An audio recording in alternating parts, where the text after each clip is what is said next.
Hey y'all, iRick Guy here, and I want to show you a quick walkthrough of Fail2Ban for Linux. Now I'm using Fail2Ban in conjunction with Ubuntu, but you can use Fail2Ban with other Linux flavors as well. So a few things, if you go into /etc/fail2ban, you're going to find a variety of configuration files in here. Now, the first thing you want to do, you don't want to modify gel.conf or fail2ban.conf. What you want to do is create a copy of fail2ban.conf, which you can see I've done here. It's fail2ban.local.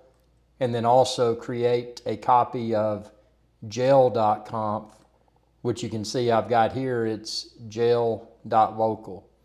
Now, the bulk of what we're going to find of value is within this gel.local. So do a Pico, Nano, VI, whatever Unix editor that you use, and go into gel.local.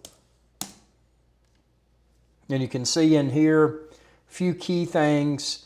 Obviously, if you're not Unix savvy, you may not know this, but those pound signs, those number signs as one might call it, those are comments, so they comment out. But you can see here I don't have this commented out, which is the default. And the ban time, D, that's days. So I set a default ban time of 365 days. That may be extreme for your use case, but you can set it in days, hours, however you choose to do it. But I did 365D, which is days. So that's one key area of interest. And as you scroll down here, you'll find all kinds of good stuff. This is a very customizable program, but what I'm going to show you are some of the key things that I use. We're just going to keep scrolling down. This will block, depending upon how you configure it, it will block IP addresses that are the offenders. You can see here I've got, these are what are referred to as the jails. You know, it's called gel.conf, and these are the jails. So here's SSHD. You can really drill down, but in its purest form, I've got SSHD enabled as true, port is SSH.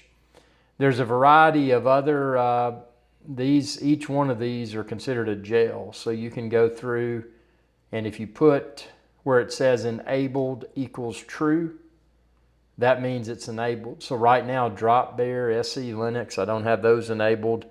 Now, these right here aren't out of the box with Fail2Ban, but I added them for WordPress, and you can see I've got enabled equals true, and then I've got some other parameters here. So, and then also Apache.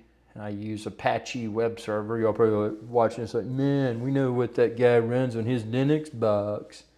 Well, so what? But you can see here I've got Apache. I've got a variety of Apache items, and again, enabled equals true is showing that particular, again, these are referred to as jails. So that the Apache-auth is a jail. The Apache-badbots is a jail. And these are the ones that when I've got enabled equals true underneath the jail, that means they're activated. Now, we'll continue to scroll down here, and you'll see things like OpenHab auth. I mean, I don't use that, so I don't have it. So I don't have it enabled. But you can really get really fancy with what you choose to allow Fail2Ban to monitor. And the cool thing about Fail2Ban is that you're able to highly customize it, but when it sees that certain activity is being met, then it can go in and ban that abusive IP address.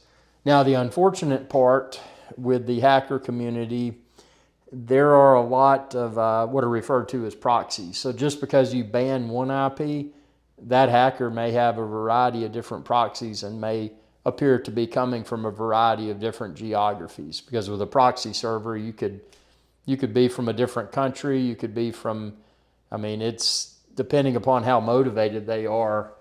Blocking one IP address is not necessarily going to stop the digital harassment. But yeah, this is one of the main config files here, and it's just a really nice application. I mean, you can go out and customize the heck out of it if you want to, but I mean, I like to keep things simple. And you can also go into your fail2ban.local, which is in the same directory. This was just the default installation directory. And you can go in here and you can choose to customize a variety of things. So it's a nice little program. I mean, it's not going to do away with digital harassment.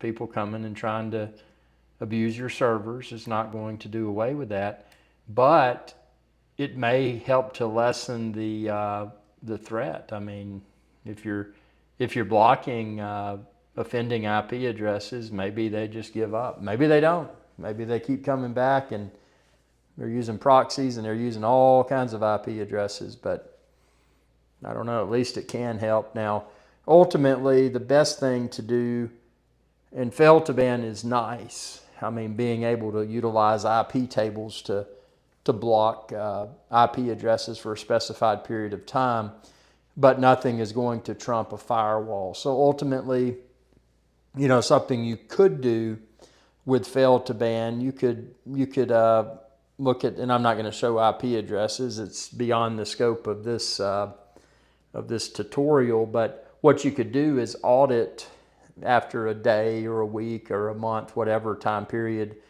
the IP addresses that Fail2Ban has flagged as offenders. And then what you could do, you could export that list of IP addresses, the offenders' IP addresses, and you could take those IPs and you could plug them into a firewall.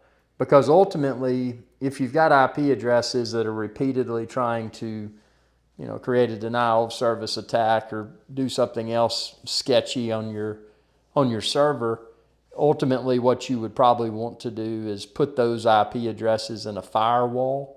And then that way that attacker could not even make it to your Linux box, using one of those flagged IPs. But at least this, with the IP tables, blocking it at the Linux box level, that's a help. But like I said, I would take it to the next level. And if they're repeat offenders, I just go ahead and block those IPs. And do so in a firewall. But I hope this video helped. Comment below, tell me what you think, and be sure to subscribe and ring that bell when you do to be notified whenever I post another video. Y'all have a good day. Hey y'all, Irix Guy here. I hope you enjoyed this video, and please be sure to subscribe to my channel, and when you do, ring that bell icon to be notified whenever I post another video. Thanks for your viewership, and y'all have a good day.